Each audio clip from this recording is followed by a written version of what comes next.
Hi. How you doing? Good. I was just trying, was running around. I'm also starving. Oh my goodness. I know. You look a little schwitzy also. I am a little schwitzy, Dad. Sometimes that happens when you're in a rush. It'll go down. Uh-huh.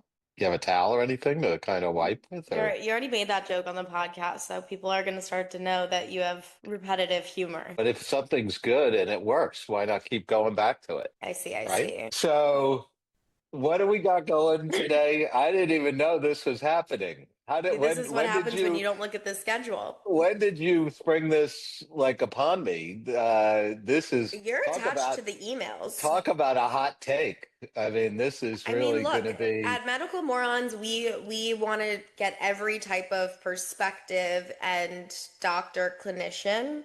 We go uh-huh. outside the box. And I do think this might test our relationship a little bit.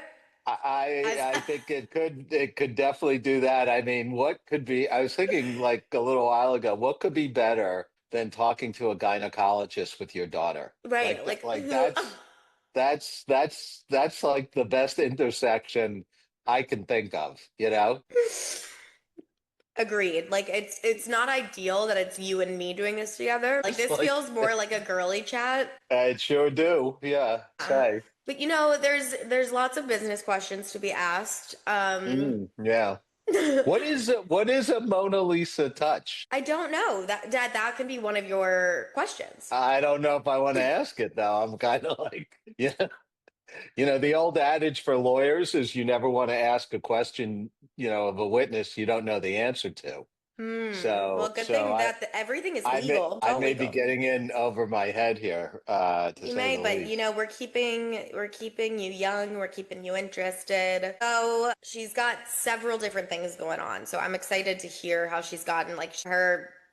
I was gonna say her hands are in all different types of things, Oh and my that, God, don't say that. and it's true. And I'm sure she would Yeah. attest to that. Oh Um, my goodness. so we're gonna have to put on your maturity hat for this episode.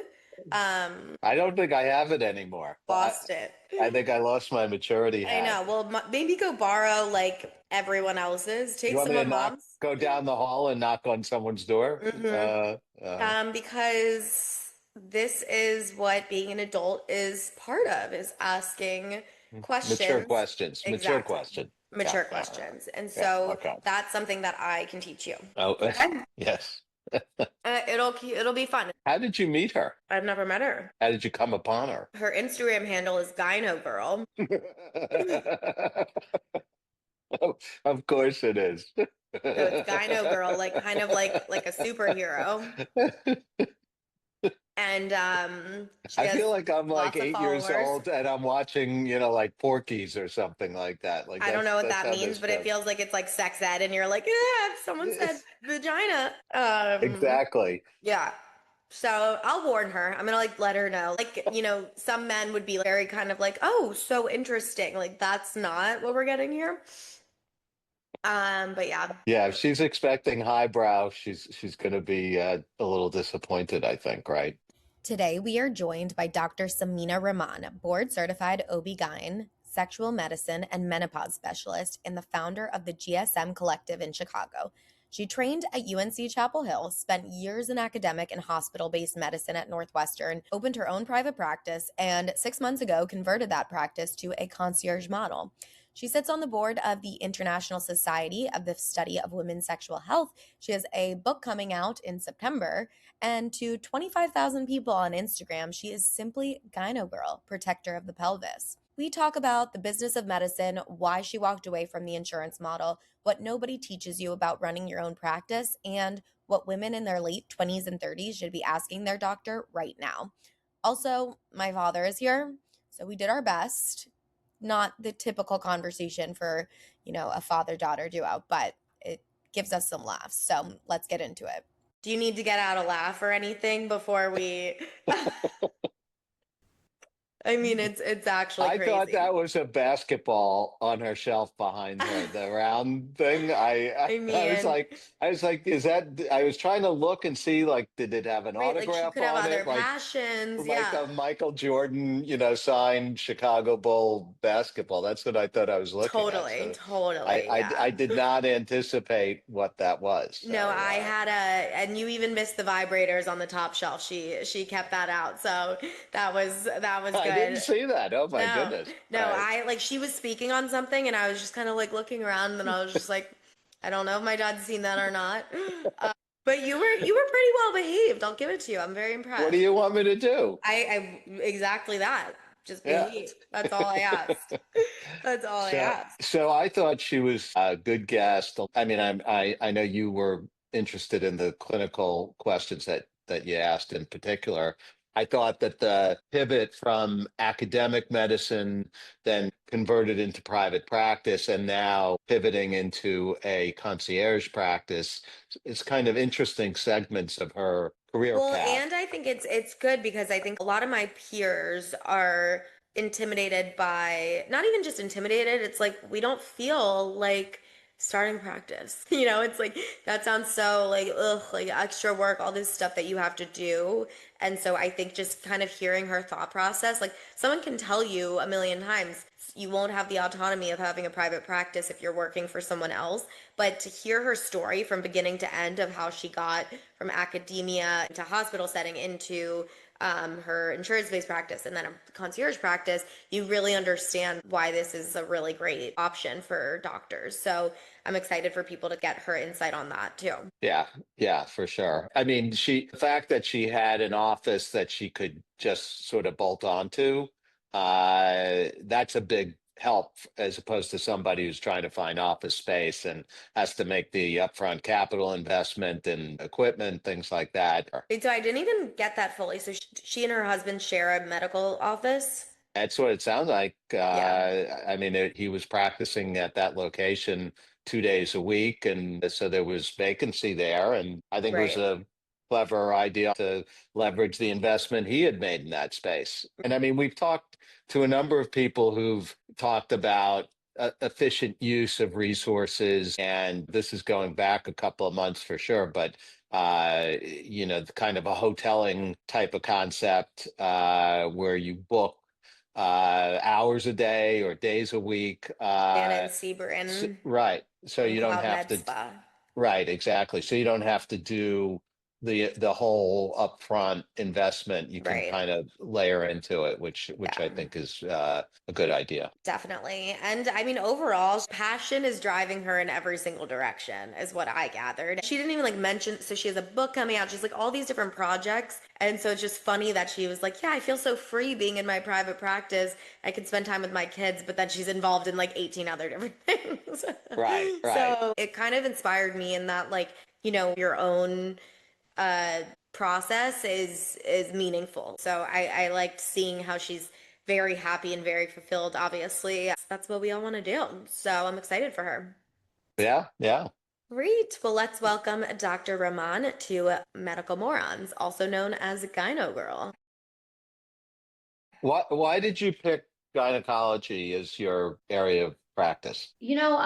I always knew I wanted to do something in women's health. I felt like women's health issues and women's healthcare really resonated me even in college. I worked with domestic violence survivors. I studied women's studies. It was just something that I felt compelled to do. And I feel like by the time I got into residency, doing women's health in a surgical way and delivering babies seemed like a good way to really achieve the goals of helping women the best. But I think, yeah, it was mainly because of my love for like women's issues, I guess. My is it OB-GYN? Yeah. Okay. One time I said OB-GYN and my friend was like cracking up. My OB-GYN told me that, because I asked her this when I started like going in like high school or whatever, and she was like, it's all the parts of medicine without men. And I thought that was a great line. She Yeah. was like, no brainer. No brainer. I hear it. Because it's interesting. My two older brothers are urologists. And so when I was a medical student, they were like, you should try urology. There's not enough women going into urology. And I did the rotation and I was like, I'm that's good. not, I'm good. not Thank you, my but ideal no. one. Sorry. Yeah. You're involved in so many different projects, I can't even keep track. And for our audience, just to kind of lay out, you have a concierge practice, you have your Instagram account, you have a lot going on. So what are kind of your main focuses? Yeah, I just converted my insurance-based model practice to concierge 6 months ago, and I can tell you guys, like my desire to start private practice wasn't something I was innately thinking I should do. I know it's different in different fields, and maybe you get a little bit more business in other parts of healthcare, but I think in medicine we get no understanding of the business of medicine when it comes to medical school or residency. And so after I had my first two kids, I worked as an OB hospitalist at Northwestern, and it seemed like the best thing for trying to prepare a life with kids. But over time, I became like very disgruntled. I was working a lot of nights. My husband's like, your personality's kind of changing. Like, where's the woman I married? I was like so excited about women's health, and now you're checking in and checking out. And so it's interesting because when we had our second kid, he's an interventional pain sports medicine doctor. So he decides to go on his own. He's like, I'm going to start my own practice. And I was like, huh? Like, what? Like, we just had a baby and I'm only working 2 days a week. And he's like, no, no, no, it's going to be fine. We're going to be fine. And then so we did that, and I continued to work in hospital-based medicine. And then all of a sudden, he was just like, you're a different person. Like, you're not happy to be a doctor anymore. You don't like women's health. Like, what's going on? And so he brought me to the space that he was opening downtown. He goes, look at this office. Like, I'm not going to be here every day of the week. I might only be here like 2.5 days. Maybe you should start a practice. And I just laughed so hard. I was like, why would I start a practice? I'm in academics. Like, I do this, I do that. I'm not gonna be a private practice. Like in academics, like they kind of look down on private practice, because it's like you think that you're a superior medicine and that you provide better medicine than people in private practice, which, now that I know that I can practice medicine on my terms, I recognize that that's not the case. But at the time I was like, I'm not going to be in private practice. Like, you know, but then I realized he was like, listen, you don't even have to worry about overhead. I'm going to have to pay this overhead anyway. Like, just figure it out. And I was like, what? Like, okay. So then I called all these people. Like, I'm like, this is before like really Instagram where you could like start advertising that you're going to open a practice and let me get a wait list of people or whatever. So I called all these private practice doctors in Chicago, and I was like, I'm thinking about starting probably a gynae only practice. Like, you think you can help me figure out? Like, I don't even know where to get labs. Like, how do you get labs? Like, how do you get people to come in? And what I recognized at that time is nobody wanted to help. Like, they were just like, and I'm like, there's literally 3 million vulvas in Chicago. Like, how many do you need to make it? But it was my husband. He kept pushing me. He's like, you can do this. He basically was like, just start it and figure it out. And like, don't worry about the overhead. So that's kind of what I did. I just started, Googling stuff and calling people. And like, even though no one really helped me, my first year, literally, I probably collected 40% of what I made because you don't know how to bill. It's like I went to all these seminars and I did all this ultrasound training. I was doing all this additional training, and then I started coming in the menopause space because in 2015, I had a lot of patients coming to me with menopausal issues. And then I came in the sex med space. So like, it was me like going to these organizations to teach myself through like the gurus of the field. But it was just it's wild to me to think how the healthcare system works sometimes. If you think about like, I had to pay someone 6% of everything I collected to collect money for a service they have nothing to do with. What? What? Explain that to me again. Like, it's Totally. And we were never taught to do it either. So we're kind of dependent on it. And that's like part of why I wanted to do this podcast, is because I feel like we can so easily get taken advantage of because everyone knows that we don't know anything. We know our specialty, but we don't know anything beyond that because we weren't taught it. And I think the problem also is that patients don't know their insurances, right? So they think, oh, I'm going to see my gynecologist and I'm going in for a PAP, but I actually told her 50 million other things happening with me. And so if I actually bill according to what they said, like it's a problem-based visit, right? And so like that's why people have these very strict rules. Okay, you're coming for an annual, you can't tell me any problems because I can't bill for a problem-based visit.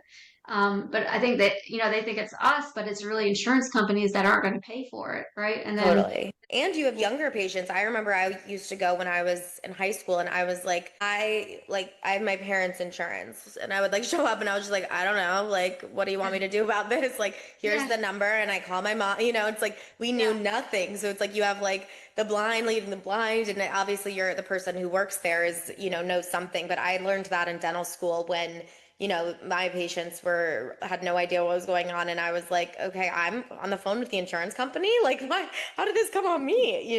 So Dr. Rahman, when you when you went into your husband's office in response to being unhappy in what you were doing, how long did it take for you to become happy again practicing medicine? Within a year, honestly. Like, 'cause again, I didn't think about the economics of it at the time, right? And so once I kind of got through the first hurdles of, okay, like, this is how I order a pap smear, and, trying to get your staff and all the things, like, I was like, oh my God, I have control over my own schedule. Oh, my kids are sick. Oh, I'm going to have to reschedule. Oh, it became one of these things that was like, oh wow, I really do have control over an aspect of my life that I previously didn't. And that was very freeing. So the what are you finding are the keys to happiness in your profession? Because it sounds like you went through a journey, and now I'm just looking at you, you look happy. Yeah, no, I think it was that. I think it was me, exploring an area of medicine that was historically underserved. Menopause care in 2014 was not the same as menopause care in 2026. And so at that time, like, it was still something that people weren't saying out loud as much. And so I was taking care of these women that would come to see me, and I would give them a lot of, nuanced care even at that time. And also like women who have historically been like, gaslit because of their vulvovaginal complaints and their sexual dysfunction. Learning that area of medicine, which, pretty much had to be self-taught, right? It's not an area that's taught in any arena, urology, OB-GYN, any of these areas. It's now sort of being incorporated more, but I had to go to the actual organizations of the people that sort of started this subdivision of women's health, right? Like I worked with Dr. Irwin Goldstein, who started the field of female sexual medicine. I worked with the people that started the Menopause Society. And so for me, it was very exciting to go to these conferences and learn and learn and learn, and then apply it to the patients back home, because that's what inspired me to go, because I had patients that I couldn't help. I was like, I don't know, I didn't really learn that in medical school. Yeah, that Right? happens all the time. Right. And so, but if you're in a big system, what happens, and this is why women get so frustrated, you're seeing 40 patients a day, and someone asks you about some really difficult part of women's healthcare, like how do you manage hormones? How do you manage sexual dysfunction? How do you manage genital pelvic pain? And you're seeing 30 patients a day, and 20 of them are OB patients. Like that 15-minute visit is really an hour and a half that you don't have in your schedule. And so instead of, trying to give someone, okay, let's just break this up into 2 or 3 visits, people are said, you know what, this is not a real issue that you're dealing with. Oh, your labs are fine. People are gaslit. And so women become more and more disgruntled going to their clinicians, and they seek care in different ways then, right? And so I think that was one of the reasons I came on to social media, because, other areas of non-medicine were sort of, rising to the occasion because of the system. The system's broken, right? Women's healthcare is, I think the medical system is broken. And I know you guys would agree. Like if you have to push this hard to see that many patients, and for, very little reimbursement, our rates are not going up, right? Inflation happens to everyone, but I don't think as clinicians we get any of the, inflation in what our reimbursement is, right? Like I Yeah. think that's So tell us a little bit about Gyno Girl and how the name came about. Very clever, very cute. By the way, I should just mention, because I mean, as you have, you know, different vaginas behind you and other types of paraphernalia, my yeah. father, he might be this like successful lawyer, is a 6-year-old on the inside. So if he starts laughing, like just ignore, like still talk about, still do what you do. Okay. I do not want that to prevent you. That's unfair to 6-year-olds. Yeah, you guys have this father-daughter thing. It's so awesome. Well, before you came on, we were just talking about how we're so excited for this conversation, especially me as a woman, but doing it with your father or vice versa, doing this with your daughters, like not the most, Yeah. normal Right. path, but we're just gonna just move past it. So I just wanted to preface it. Yeah. But I mean, also, I thought that was a basketball ball. You didn't even know. This is my vulva here. No, This is that no, no, my uterus, tubes, and ovaries. oh my goodness, that one. I thought it was a basket. Dr. Rahman, Oh could yeah, you? that's a vulva.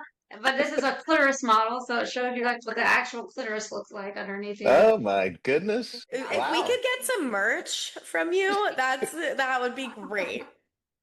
I use all these to educate my patients. Yeah, I love it, as you should. So, yeah. I So had no idea that that's. It just jumped out at me at a certain point, and I was just like, oof.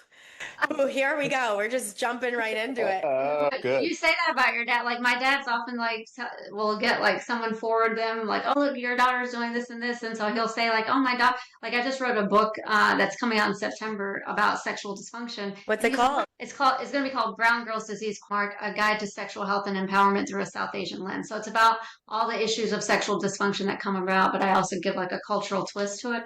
But he was like, "What's your book about?" And I was like women's health stuff."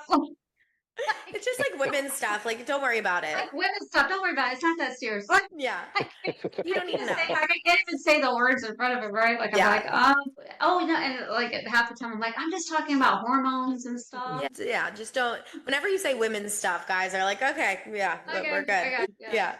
Um, But yeah, so tell us a little bit about Gyno Girl, how the name came about. You know, our audience often is very curious about side hustles and, you know, other things that they can be doing to generate an income or to get new patients. I'm sure that's been something you're experiencing. So just talk how that came about and how you've built it to be as successful as it is. Yeah, I think it's interesting. Like I don't know if you guys have ever watched Scrubs. When I was a resident, I was watching it, and so they had this whole segment on Gyno Girls. Like they were like the Gyno Girls are like the sorority girls of the hospital or something like that. It was really funny, right?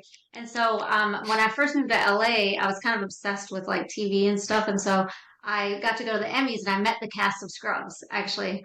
And so I was like, hey, I'm a real gyno girl. Like I'm a gyno girl. I am gyno. So then they just like the guy who I plays love that. yeah, so they just got like they were just referred to me as that gyno girl. All right, if the So Scrubs cast is saying it, like let's yeah, run with it. yeah. So and then I decided to go on Instagram. I was like, oh, I should be a gyno girl.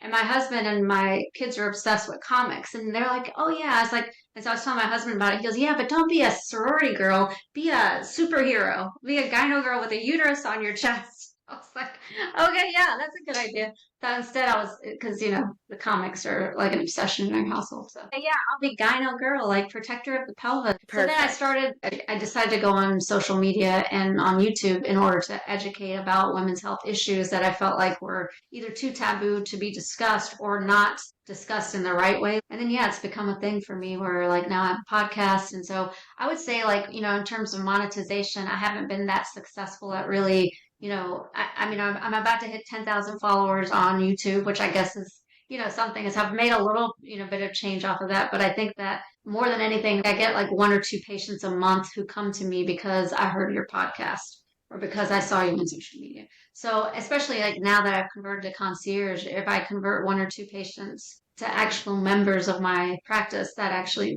makes a big difference. When you say a concierge practice, does that mean you don't take insurance for those patients? And is it a subscription based kind of an arrangement where they pay an annual fee and they get a certain amount of access? How did you structure all that? Yeah, for sure. So 6 months ago, so I had done private practice for like 11 and a half years. And I think my own like entry into perimenopause made it difficult for me because I was seeing 5 or 6 new complex patients a day that were either menopausal or had really complex genital pelvic issues. And so then I came home very deflated because, you know, the 6 new patients, I would give 45 minutes that would run to an hour and 15. And then, you know, you have to chart in order to get paid for any of these patients. And, you know, it's became an issue for me to like keep up. And then one day my husband looks at me and goes, you know what? Your nonprofit's been really cute for 11 years. It's been fun. But like, you know, how much nonprofiting do you want to do? Let's get there. Yeah, it sounds like my dad and your husband would have a lot to talk about. Yeah. He's like, this is a really cute project that you've been doing. And I think it's time to like let's put our big girl pants on and try to make some money. You're like, I'm just a passionate doctor. I was like, what can I do? And again, it started affecting my quality of life because I became like very drained seeing. I mean, I was only seeing like 14, 15 patients a day compared to like the 30 that I was seeing before. But the complexity of the patients I was seeing warranted more time. And then, you know, like, oh, the insurances didn't pay for that. Oh, it went to the patient's deductible. Now the patient's pissed off because she's responsible for that $180 or whatever, you know, like which is not like a lot that you'll make from, a 60-minute visit, but still, like, I think it was a lot, that got piled on over and over again. And so, I mean, I'll tell you, like, when I sort of closed that insurance-based model that I had 6 months ago, I had over $100,000 of uncollected patient money that was from their, that was all going toward their deductible. And, I'm not someone that would put a patient toward collections, right? So it's just like sitting out there, like, and same with the insurances, or, there's only a certain amount you can continue to try to get from an insurance company. And so then you realize this is going to be a net loss at this point. So, this helps me sleep a little better at night, because I think I provided like 40% of my years was free care. Yeah. So how do you structure the financial arrangement? You don't have to give the dollar specifics if you don't want. So now I have a concierge practice. I work with this group called Ms. Medicine, which is a national network of concierge doctors, and they're all internal medicine doctors. So I was their first gynecologist. And I'm friends with the owner of that, Lisa Larkin. And so they did analysis of the area of Chicago. They did analysis of what a good number would be for me to try to strive to get to where I could say that I'm seeing less patients but making equal, or potentially hopefully more at some point. Right now I have a structure where it's myself, and I have a nurse practitioner that is part-time as well. So she works about 2.5 to 3 days a week. So on the days that I'm not here, she's here. And then I have a pelvic floor physical therapist, because that's a really integral part of what I do in the sexual medicine and menopause space. And so as part of the packages that we offer, it is a membership. So I do, of course, one-off consults, which are fee for service. And so sometimes patients will just want to do like a one-off consult, and then, I'll send my note to their provider, and they can, go from there. Because I get a lot of those from other states when they come in to see me. We try to keep at least one space a day for same day visits. So it's like an access issue, but it's also like, I think, better overall care, because I spend the first appointment is like an hour and 15 minutes. My first appointment with my PT is 90 minutes. I'll still prescribe things through their insurance, do lab work through their insurance, and imaging through their insurance.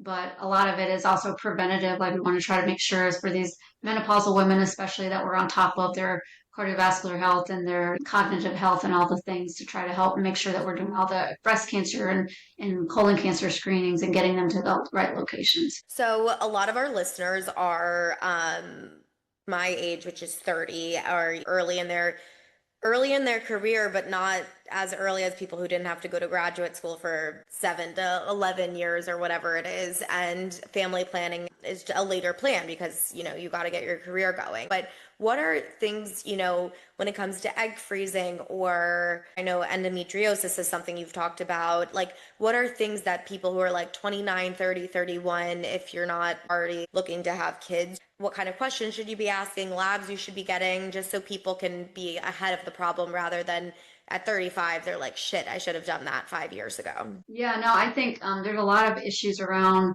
women's healthcare that we don't pay attention to. And some of it is just looking at something as simple as your menstrual cycle, right? Like, how it's presenting for you. Is it heavy? Is it painful? Are you having bloating? Are you having some severe PMS symptoms? Some of these things that can really set you up to understanding if there's something happening. Because you're right. When sometimes people come off of birth control pills, they try to get pregnant, they realize, they may or may not be able to, depending on how old they are. And then they find out they have all these other potential issues that was being treated with the birth control pill. And all of a sudden they're like, oh man, I don't know. I mean, the reality is, I think that, something like endometriosis is really a full body inflammatory condition that happens because of these cells that look like the lining of the uterus implant out of the uterus, or within the muscle of the uterus even. I think, that can cause so many different symptoms for people, between painful periods, bloating, significant pain with their bowel function or bladder function, pain with sex, all of these things. So, and I think understanding that, like, having to miss work because you're in period pain, or having to clench and undergo so much discomfort every time you have sex isn't normal. I think one thing to understand also is that the amount of anxiety that people feel these days because of, social media, and like understanding the uncertainty, what's happening in the world, makes a lot of people clench. And I'm sure you see like TMJ and all these things. And so I always say, if you're clenching your jaw, you're clenching your pelvis. And so just like you can get a high tone, you could have, TMJ issues or issues in your in grinding your teeth and all these things. You're more than likely probably doing that in your pelvis, and that can lead to bowel dysfunction, bladder dysfunction, and sexual dysfunction. And so, I think for anyone listening and that's clenched up right now, just go ahead and relax that pelvis and relax those teeth. Like, don't, grind it out. I think that, those are important things. The other thing I think people don't think about either is like, sex shouldn't be painful. And so if every time have patients that are on birth control pills for, 10 plus years and all of a sudden they're like, oh, I have to use a lot more lubricant or I have to use a lot of, I just don't feel the same sexually about the partner that I'm with. And they just think it's because of the time they've been with them. But the reality is, sometimes the birth control can have the same effect on the opening of the vagina, the vulvar vestibule that causes painful sex or, genital urinary changes that you get in menopause. The same thing happens in lactation. Like you still have the genital urinary changes because of a low hormone state. And so, we make these connections now, but if you're experiencing this in your 20s and 30s, you should really see someone in that category as well. So following up on that, most people who don't want kids at this age are on some type of birth control, whether that's the pill or an IUD. And so if that's maybe masking some symptoms, like, do you recommend that people try going off of it just to see what their natural body is doing? Or like, how are we supposed to know if we're masking symptoms? I guess you don't really. I mean, the thing is, I say if people are trying to figure out like their fertility, like they should probably, then you can come off the pill and then try to get some blood work done and try to see what's happening with that. The reality is, as we age, our fertility declines. And so the time is our biggest enemy when it comes to trying to get pregnant. So that's why I do think people should freeze their eggs if they're not in a relationship, or if they are, in a relationship with someone they think they'll have a baby with, freeze an embryo, because this technology is just getting better and the number of live births is just improving over time. Yeah. But I think when it comes to fertility, I mean, I would just know your family history. If you have mom, siblings, whatever, that you can understand, what was it like for them? Like, what was menopause like? Do you think the future is that a majority, if not all people ultimately will have conception through in vitro means as opposed to, I guess, naturally? I think there's always going to be a percentage because right now what we see a lot of, and I think a big trend is really childless by choice. And so I see, again, when I was under an insurance-based model, we had a lot of patients coming in wanting tubal ligations. And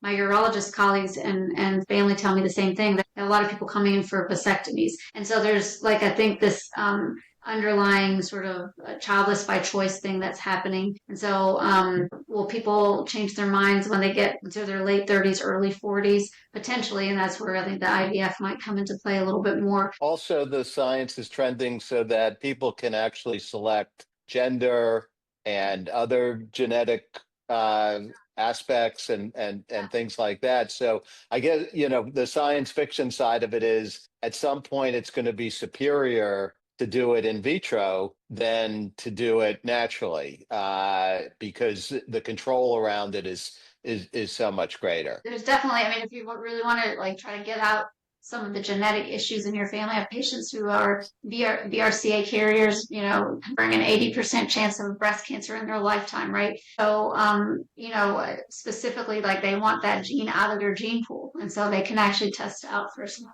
Yeah, I know a couple people who are doing IVF for that reason. It's crazy. What are some of your most recent projects that you're excited about that you want to share with people? You mentioned a book's coming out. What should we know and consume from you? Yeah, hopefully my book will be out in September. I'm waiting for an official launch date, but that is really all about female sexual dysfunction and talking about some cultural issues around that as well, but really all the types of female sexual dysfunction that people experience. I see podcasting a lot, but I have a couple speaking engagements that are coming up. I'm part of the International Society for the Study of Women's Sexual Health, which is a national organization, ISWISH, which is, multiple clinicians. We have MDs, DOs, NPs, PAs, but we have sex therapists, we have physical therapists, we have sex educators. So we have a lot within our organization. And so I'm on the board of that organization now, so I've kind of made my way up from just starting in that organization and now part of the leadership, which is pretty exciting for me. And so, it goes to show like when you find something you're passionate about and you really put yourself into it, the sky's the limit. You can really build something around that as well. And then just having converted to a concierge practice was a big move for me. And is there anything, I mean, it seems like you're kind of at the pinnacle of your career and people would want to emulate what you're doing. Is there anything that if you were talking to a young, gyno girl now who's in her residency that you would suggest for what career path to go towards so that they can be most fulfilled? I do think owning your own, as difficult as it is, right? Like nobody likes the HR behind owning your own practice. Nobody likes to deal with, like there's things that you don't really learn to navigate well. It has to come with time. So I do feel like owning your own practice as a small business owner is very challenging. It's like having another child, but it is very freeing too. And it's very much like, just like you can be proud of a child that might be doing well in school, like you're proud of your practice when it starts to flourish too, So I do think that there are probably people who don't want to mess with it because they like to just check in and out of work. But for me, it's been very fulfilling actually, and truly would have never like I was really all academics all the time, and I still teach a lot and I still research and everything, but it's just not on the terms of a greater organization trying to. Definitely. Dad, any last burning questions? No, nothing burning. No. No. Oh God. He was so excited to say that. Okay. Dr. Rahman, we always end with a funny anecdote from your career, from your education, that clinicians in general can kind of laugh at, relate to. Do you have any that come to mind? Yeah, I mean, I'm a gynecologist, right? So like, a lot of what I do is very funny.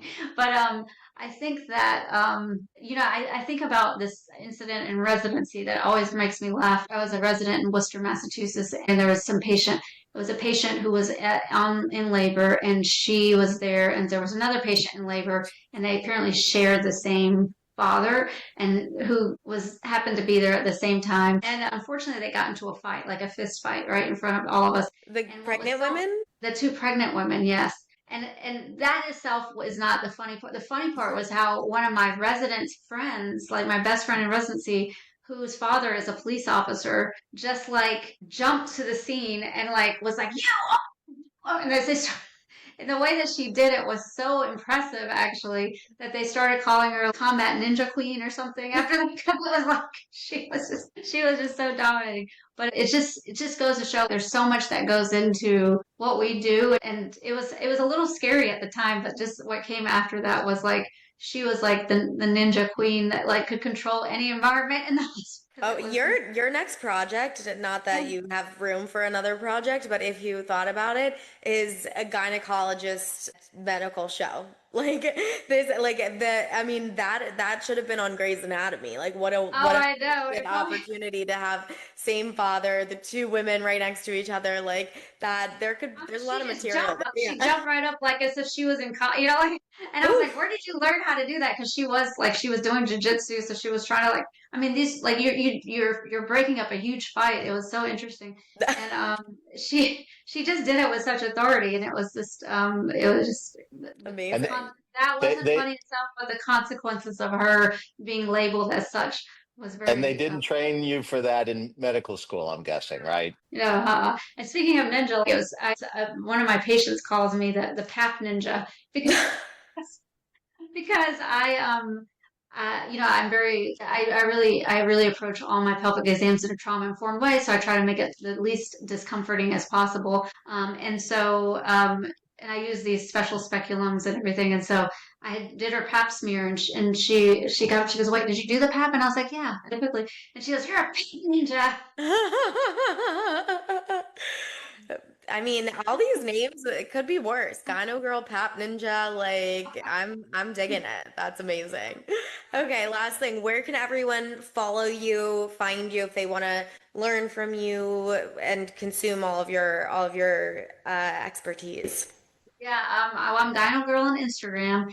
I have a podcast called Gyno Girl Presents Sex, Drugs, and Hormones. I have a YouTube channel called Gyno Girl TV. And otherwise, my practice website is www.thegsmcollective.com, which is a GYN and sexual medicine collective. Amazing. Awesome. I'm so excited for this episode to come out. Thank you for coming on. Yeah, it was great. fun. We really enjoyed it. Thanks for your time. Yeah. Have a good weekend. Thanks for listening to Medical Morons. Don't forget to subscribe, rate, and review.